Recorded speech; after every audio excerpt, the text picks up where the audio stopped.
Welcome to episode 1 of The Healing Habit, where we talk about the importance of healing and how to make it a part of your everyday life. I'm your host, Cassie Sharp, and this is Renatha Lollis. Renatha, can you tell us about yourself?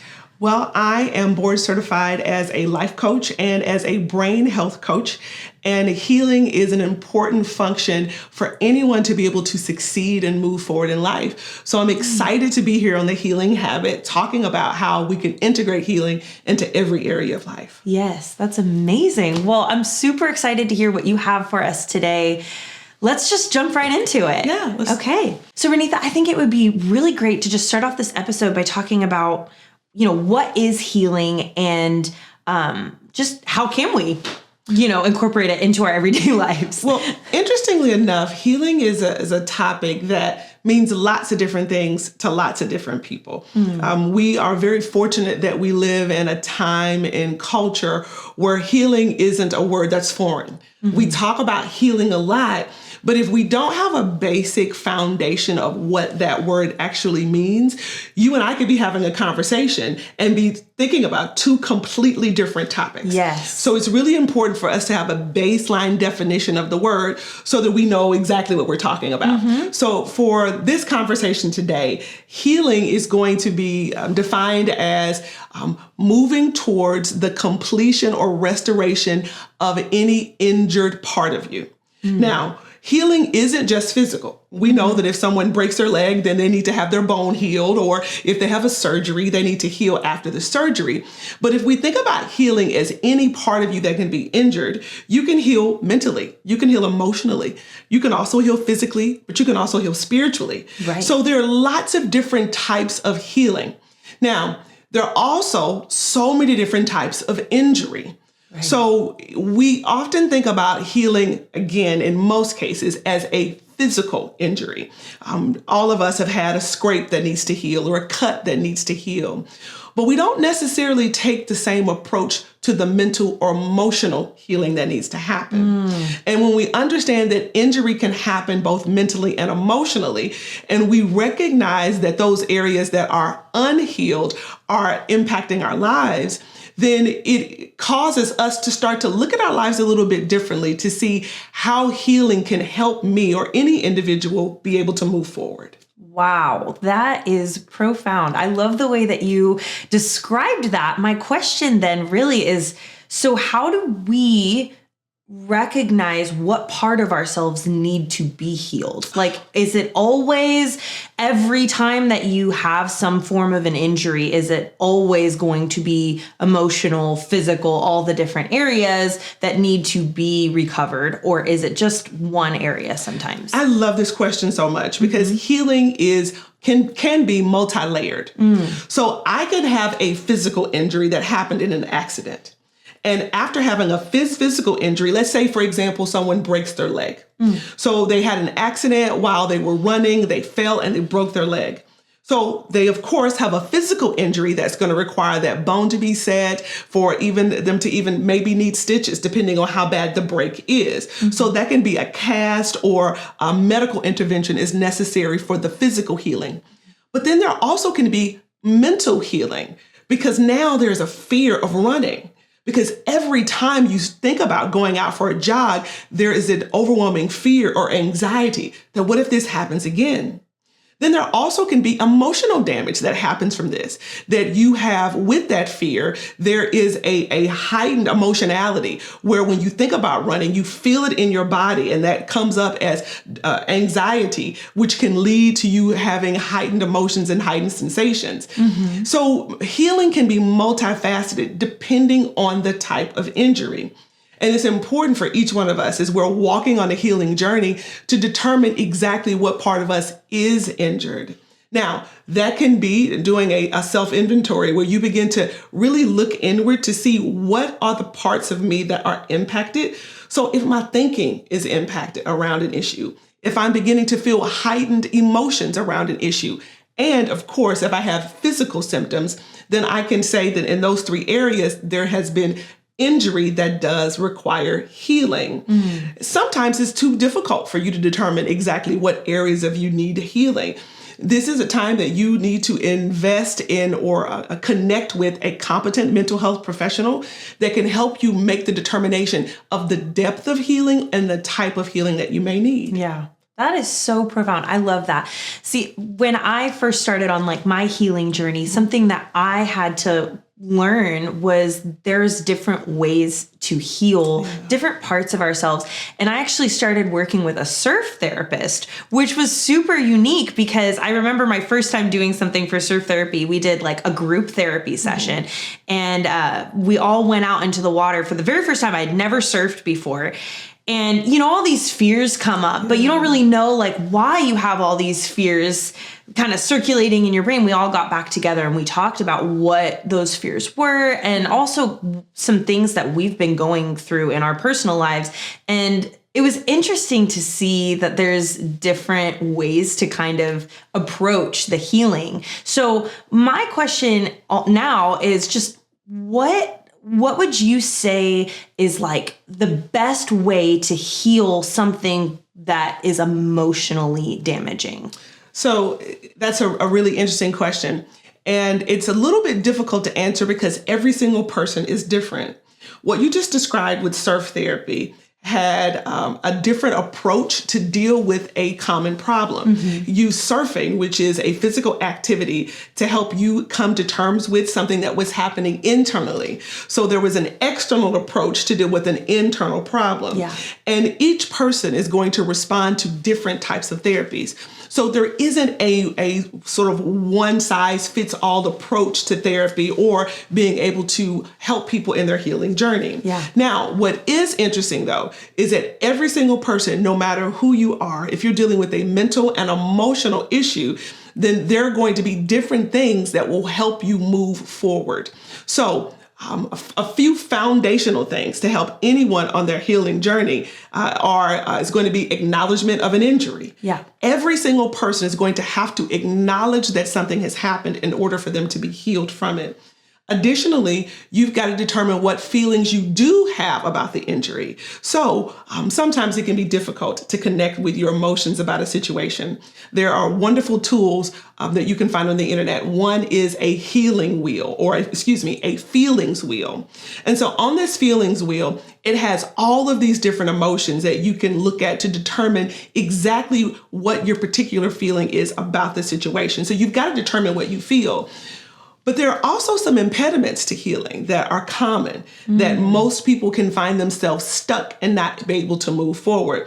And one of the biggest impediments to healing is unforgiveness. When you are dealing with an injury and you are attempting to move past that injury to move into healing, unforgiveness can be a huge roadblock. It can stop you in your tracks and leave you stuck in one particular place, and you're unable to move past it. And if you are desiring to move forward, forgiveness is a huge first step in any healing journey. So I'm running in a marathon and I trip and break my leg, like how we were talking about earlier. So what would I need to forgive in that instance? That's a great question. And so sometimes when we have a situation like this, the forgiveness is for self. Because when we fail, and I say fail, and I use air quotes as in fail, that idea of failure, especially when it's a goal, something as big as a marathon that you've trained for, you've done all of the work, and you fall and you're not able to complete it, or you end up with the time that you're not pleased with, the first thing we do is step into a place of condemnation, where we pick up a stick and we start whacking ourselves in the head because we messed up. But in those instances, we forget that we have to forgive ourselves for making a mistake and releasing ourselves from the injury. Because in your example, the injury was self-inflicted. So the person or the entity that needs to be forgiven is you.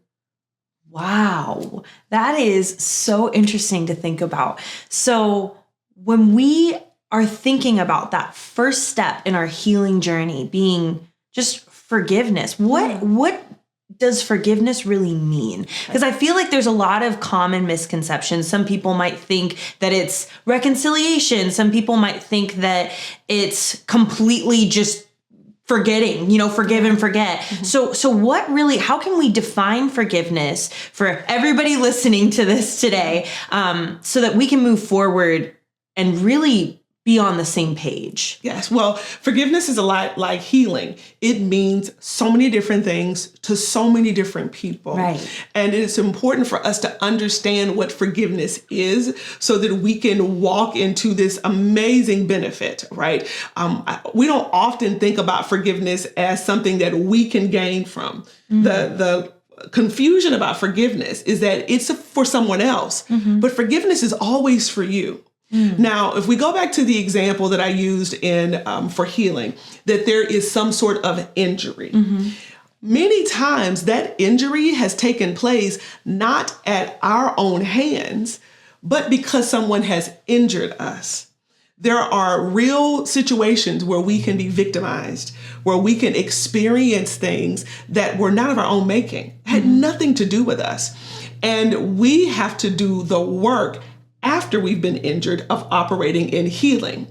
But if I have been injured, if someone has done something to me, they've harmed me mentally, emotionally, physically, financially, relationally, any of these different areas of my life, if I have received injury, forgiveness is making the decision to no longer hold that person hostage for what they did to me. So let me explain. When I am injured and I am the injured party, there is a debt that is owed to me because I have been injured. When I choose to forgive, I release that debt. I forgive. I release them of that debt.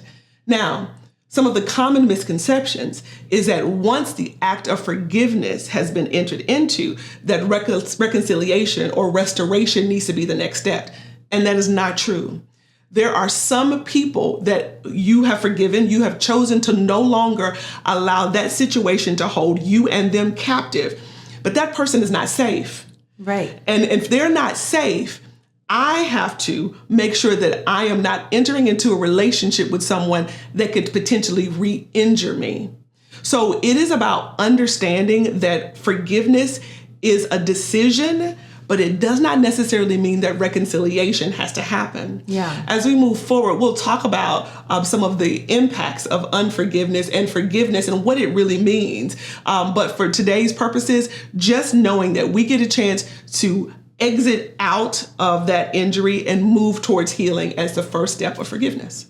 Wow. There is so much to unpack here. My next question to you is really, how do you find the boundary line between I'm going to keep this person in my life and I'm going to maybe allow for some distance? Yeah. And how do you set that boundary? Yeah. So there is a tension that we have to be willing to hold.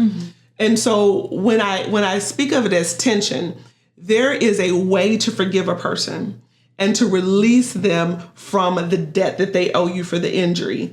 At the same time, saying that in my forgiveness of you, I don't believe that it is safe to maintain relationship with you. Now, when we forgive someone, one of the common misconceptions is that we are forgetting. So forgive and forget is one of those old sayings. That is actually not a concept that is healthy. Yeah.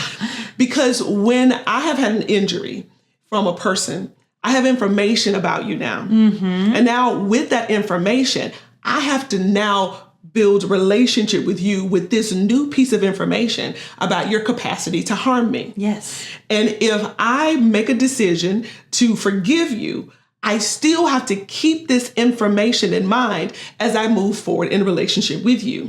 It is about being able to say, I understand and I release you from the debt. However, I don't give you access in my life to harm me that way again. And so it is about creating a standard for how you're going to live. Now, with that standard, understanding that there's also accountability that comes along with that standard. When I understand that this person has capacity to harm me and I open myself up back to receive, then I have opened the door to be harmed again. Yeah. And I end up becoming a co-conspirator in my own abuse. Wow. So it's a responsibility that when I choose to forgive you and I have information about you, I have accountability to protect so that I don't enter into that space where you have the ability to harm me again. Does that make sense? Yeah. And I would love if you could share that analogy that you were sharing with us before we started about the matches and the house. That was so interesting. Well, growing up, my father explained the concept of forgiveness to us, his kids. I'm number 7 of 8 kids. I come from an amazing, an enormous family. Wow. But my daddy wanted to teach us this concept of forgiveness. And how he explained it to us was, he said, imagine that you have a house and you love your house and you take care of your house. But this guy burns your house to the ground, and you know who he is, and you know he burns your house to the ground, and you're supposed to forgive him. So you do. You forgive him because it's the right thing to do, because you don't want to be held hostage by his behavior. Well, lo and behold, you had homeowners insurance. Your house gets rebuilt. You have a new house. You love this house, and you're having a housewarming party. So all of the people you love are there, and you look up the sidewalk, and the same guy who's burned your house down is walking up the sidewalk with a lit cigarette in his mouth. Well, you forgave him, but you didn't forget that he burned your house down. Yeah. So you don't invite him into your home. You stop him on the sidewalk and you turn him away because you have knowledge about what he's capable of doing because of your previous experience. Yes. And so that example has always been very beneficial and very, very illustrated to me to remind me, I can forgive you, but I don't need to forget. Yeah. Wow.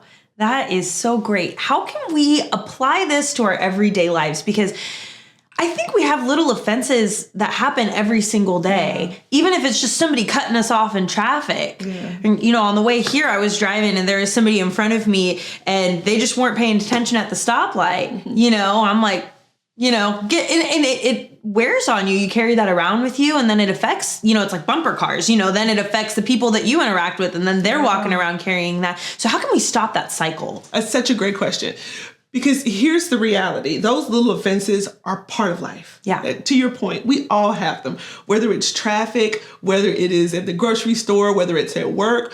But then there are also the big offenses, those places where we really have been victimized, where we've been harmed, we've been lied to, we've been betrayed, our integrity has been questioned.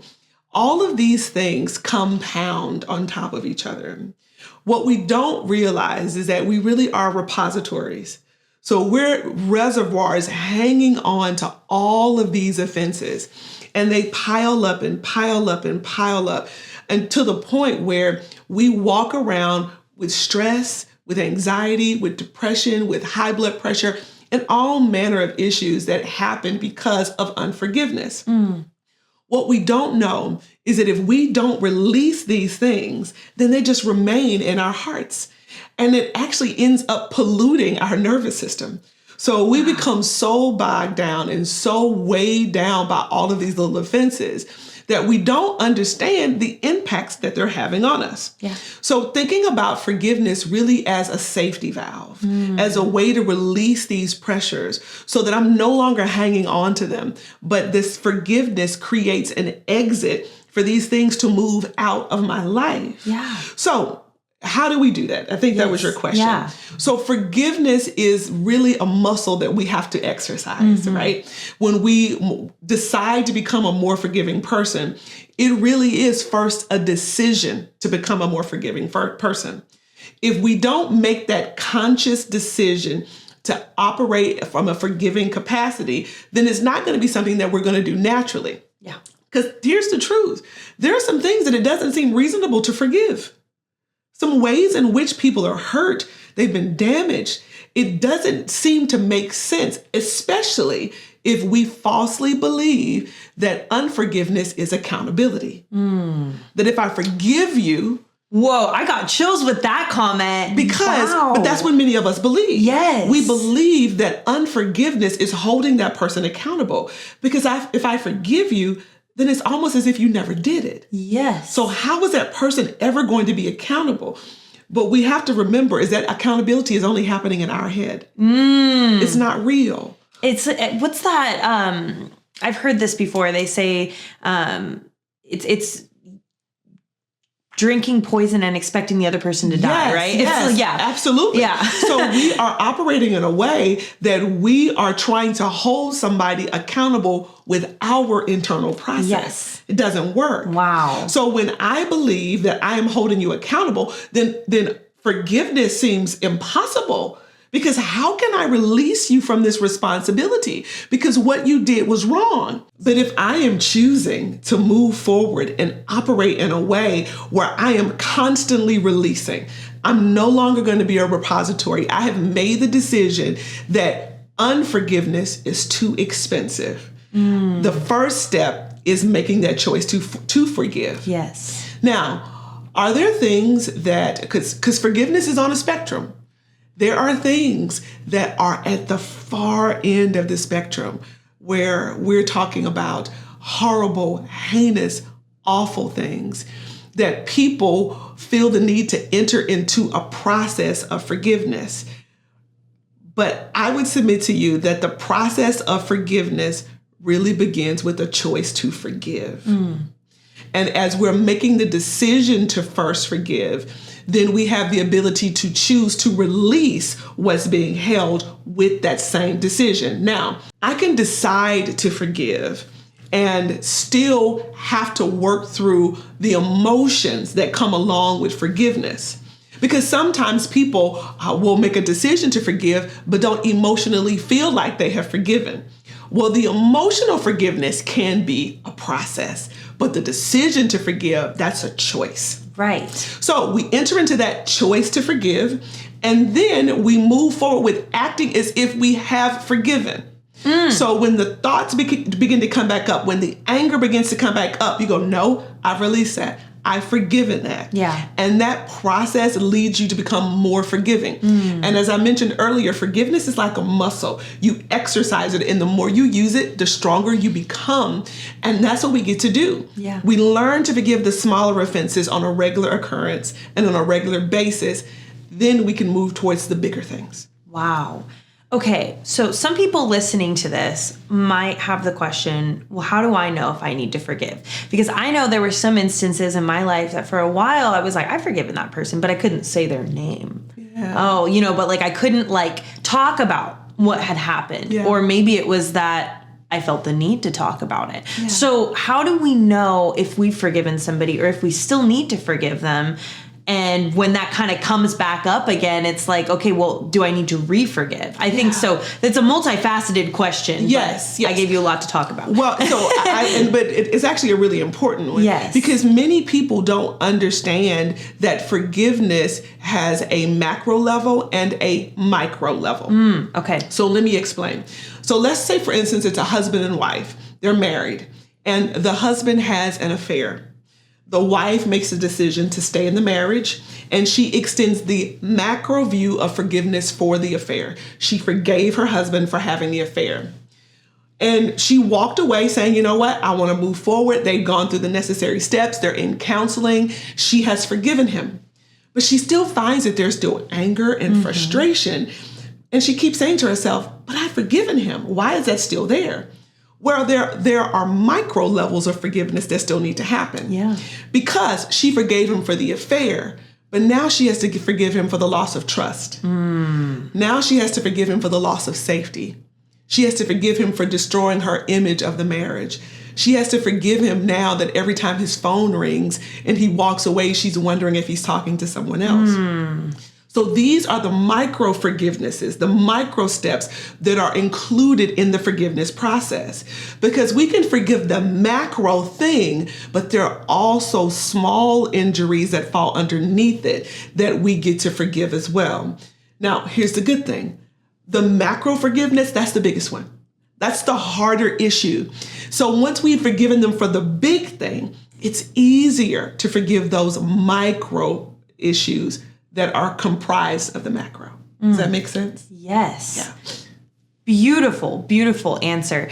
I want to connect this all back to physical healing here as we're kind of closing out. I want to understand, what are the physical benefits to forgiveness? And how does that actually help us to heal, not just emotionally, but physically? Yes. So with this, forgiveness has so many benefits. from lowering your cholesterol, your blood pressure. It can reduce symptoms of depression and anxiety. It can reduce cortisol level and bring down stress. So it has so many physical benefits if we move into forgiveness. And when we think about connecting forgiveness with healing, many people believe that forgiveness or unforgiveness absolutely can impede the body's ability to heal physically. There's actually been scientific research that's done that links unforgiveness to all manner of physical instances, even studies that link unforgiveness to cancer. But if we talk about forgiveness as a linchpin to healing emotionally and mentally, when we connect and we understand that forgiveness can stop us in a moment in time, if I want to heal, that means I have to be able to move past that moment in time. So when I forgive, I clear the roadblocks of being able to start the journey to heal mentally, emotionally, and sometimes even physically. Wow. Okay. My last question for you is this. How do you know when you have forgiven somebody? Yeah. So with that, it can sometimes be challenging because I mentioned earlier that there's emotional forgiveness and then there's decisional forgiveness. So I can make the decision to forgive someone. That is a mental exercise to say that I am releasing that person. So that's my first cue. I've made the decision to forgive. And even when the old feelings come back up, because your nervous system is involved, right? You are having these feelings in your body that respond to this situation. I can always say, I made the decision to forgive. Now, over time, I can know emotionally that I have forgiven because of those micro forgivenesses. When things come up, I'm able to say, nope, I'm not going to hold on to that. I choose to release it. And over time, the emotional forgiveness will begin to come into play. And so that can be a process, but the decision to forgive, you can do that in an instant. So it's almost like you're coming into agreement. The process of the emotional forgiveness is coming into agreement with the fact that you have forgiven them. Yes. I've heard it put that if you can commune with them, if you could eat with that person, if you could share a meal with them, that's forgiveness. If you could pray for that person, if that's something that you do, that is forgiveness. You have forgiven that person. Yeah. Is that kind of along the lines of that? It can be. Now, remembering from our earlier scenario that this person may not be safe. So being able to have a meal with them or have a conversation with them might not be the safe thing. Right. But being able to talk about the issue without injury. So as an example, I have a small scar that is on my finger. I got this scar when I was a freshman in high school on my PE locker. And when I got this wound, it hurt bad. I could feel the pain like all the way to the bottom of my feet. It was an awful pain. But now there's a scar there. It doesn't hurt. Right.